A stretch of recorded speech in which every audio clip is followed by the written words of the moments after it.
Structural racism and Palestinian health in Israel. Israel's healthcare system is often hailed as one of the most advanced in the world, providing universal coverage and cutting-edge medical treatments. But behind this veneer of excellence lies a stark reality: significant health disparities experienced by Palestinian citizens of Israel, or PCI. Referred to by some as Israeli Arabs, PCI make up nearly 20% of Israel's population. Yet, they live in segregated communities with limited access to quality healthcare, education, and housing.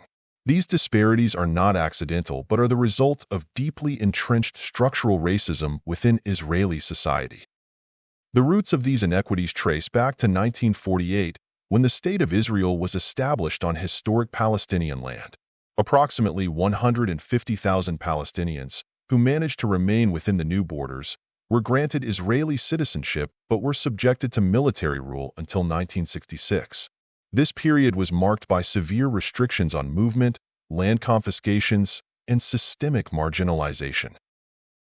Today, the legacy of these early years persists.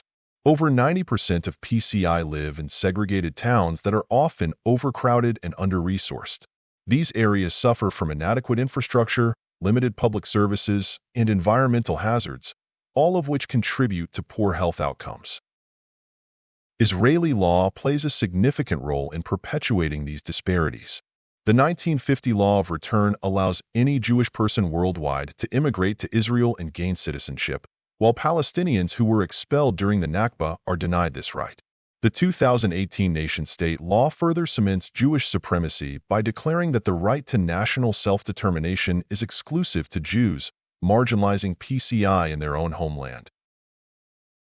The impact of these legal and social structures is evident in the health outcomes of PCI. On average, PCI have a life expectancy that is 3 to 4 years shorter than Jewish Israelis, with a widening gap since the 1990s. They face nearly 3 times the death rate from motor vehicle injuries and respiratory diseases, and over twice the rate for diabetes and hypertension. These health disparities are alarmingly similar to those seen in other indigenous populations in settler colonial states. Experts argue that these disparities are not merely a result of socioeconomic factors, but are deeply rooted in structural racism. This form of racism is embedded in every level of Israeli society, shaping the social determinants of health, such as education, housing, and employment, that disproportionately affect PCI. Land dispossession and segregation are central to the structural racism faced by PCI.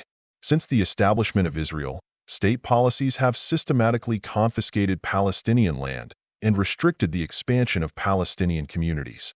Today, PCI have jurisdiction over less than 3% of Israel's land, despite making up nearly 20% of the population. This has forced many into overcrowded, segregated towns that are often located near industrial zones, exposing residents to pollution and other health risks. Educational inequality is another critical factor.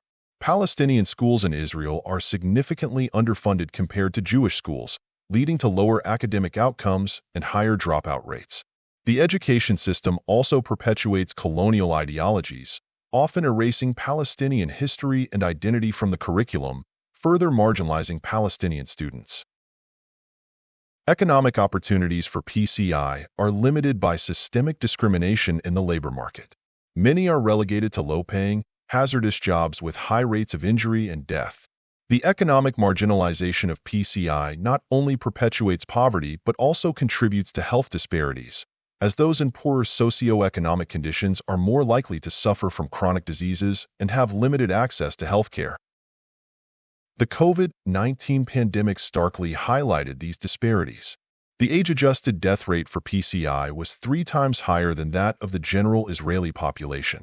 This crisis underscored the urgent need to address the broader structural determinants of health that disproportionately affect PCI. Achieving health equity for PCI requires more than just healthcare reforms. It demands a fundamental restructuring of the systems that perpetuate inequality.